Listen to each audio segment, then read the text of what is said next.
কিরে শাহজাহান, কেন একলা একলা বই রইছস? আশেপাশে কেউ তো দেখতেছি না। ভাই বয়ে যে রয়েছি, মনটা খুব খারাপ। কে কি হইছে? মন খারাপ কে লাগা? কসান হুনি। মন খারাপ যে ভাই, কাজ কাম নাই, হাতে টাকা পয়সা নাই। আর হাতে টাকা পয়সা না থাকলে কি আর মন ভালো থাকে? এটা কথা ঠিক। হাতে টাকা পয়সা না থাকলে তো মন খারাপ থাকারই কথা। কাজ কাম নাই কইতাছস? আমি তো জানি তুই আলামিনের দোকানে দর্জি কাজ করতি, তো হঠাৎ করে আবার কি হইলো? কাজ কাম করস না? না, কারণ তো কাজ ছেড়ে দিছে অনেকদিন আগেই। আমার এটা কাজ করা কারিগরের মতো, কিন্তু বেতন দেয় হেল্পারের মতো। কি কস? আমি তো জানি আলামিন লোক খুব ভালো। এ পর্যন্ত তার এনে যত লোক কাজ করছে, কেউ তো তার টেহা লয়ে কোনো দুর্নাম কইতারতো না। বিষয়টা আমার কাছে গাবলা মনে হইতেছে। না, হ্যাঁ টেহা লয়ে ঘোরা না, কিন্তু হ্যাঁ বলে আমি নাকি অনেক ফুল কারিগর হয়েছি না। এই কারণে সব কাজের রেট আমার দেয় না। তার সব বড় কথা হলো, মাঝে মধ্যে একটু দেরি করে আসলে, হঠাৎ করে একদিন না আসলে মনে করো রাগারাগি করতো। ও, তারা কাজ করে আর কয়টাই ভাই, অনেক ভুল কারিগর হইতে পারছি না। তাহলে কি আর তারা রেগুলার যায় আমার লাভ আছে? আমি এক টিহা পাইলে হ্যাঁ পা 3 টিহা, তাও আমার লগে রাগারাগি করে। এই কারণে আমি তার কাজই বাধা দিছি। তাহলে এই কথা। আমি মনে হয় তোর সমস্যাটা বুঝতে পারছি। আচ্ছা, তুই তারেন্তে গিয়া আর কি কি করছস? কত ধরনের কাজ দিতে করছি, কিন্তু কোনোটাই সুবিধা করতে পারিনি। আচ্ছা, তুই ফুল কারিগর না, তুই নিজে মহি করছস। তুই কি কি সেলাই তারস? আমার সেলোয়ারটা একটু ভালো সেলাই পারি, সবই পারি, কিন্তু এদের একটু ভালো সেলাইতে পারি। বুঝতে পারছি। আমি যতটুকু জানি, দর্জি কাজের নিয়ম হয়েছে যে যেটা পারে এটার কারিগরি রেট দে, বাকিগুলির রেট দে না সিহা অবস্থায়। আচ্ছা যাক, বাদ দে। ধর তোর টার্গেট হয়েছে কি, তার এনে কাজ শিক্ষা একদিন কারিগরি করবি অথবা একটা ব্যবসা দিবি, এটাই তো টার্গেট। এখন ব্যবসা দিতে গেলে কাজটা তো ফুল শিখতে হইব।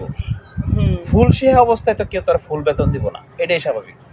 তুই নিজের মধ্যে মুহেই কইছ যে তারেনতে গিয়া অন্য হন তুই আরো অনেক কাজে করছিস, কিন্তু কোনোটাই সুবিধা হয়েছে না।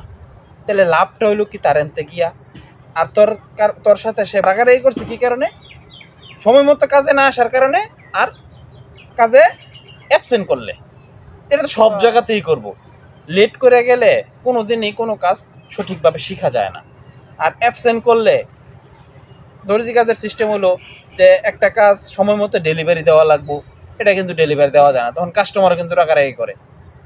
খালি দর্জি কাজ না, দুনিয়াতে সব কাজের মধ্যেই তো সময় মতো যদি উপস্থিত না হস, ফ্যাক্টরিতে চাকরি করলে 3 দিন লেট করলে মনে হয় একদিন অ্যাবসেন্ট ধরে দেয়।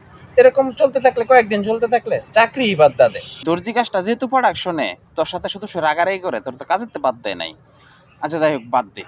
অন আমি কয়ে দিলে তুই কি যাইবে তার এনো কাজ? না, কবে কারিগর হয়ে আমার কবে ইনকাম করা, আর তারা নজরে যে ইনকাম করি, এতে আমার সংসার অবরটনই জানা। হুন, তোর ব্যাপারটা হইলো কি, প্রথম দিনে তো কেউ ইনকাম করতে পারে না। তোর চিন্তা করতে হবে আজকে থেকে 5 বছর পরে তুই নিজেরে কই দেখতে চাস, ওই অনুযায়ী কাজ করতে হইব। এখন তুই ফুল কারিগর হয়েছিস না, এখন যদি তুই কারিগর মতো ইনকাম করবার চাস বা মালিকের মতো ইনকাম করবো, তাহলে তো হইতো না। তোর আগে কাজটা শিখতে হইব, তারপরে ভালো ফুল কারিগরের বেতন পাইবি, বা ব্যবসা দিলে ব্যবসার ইনকাম করতে পারবি। ফুল কাজ না শিখলে তো তুই ব্যবসা দিয়েও টিকাইতে পারবি না।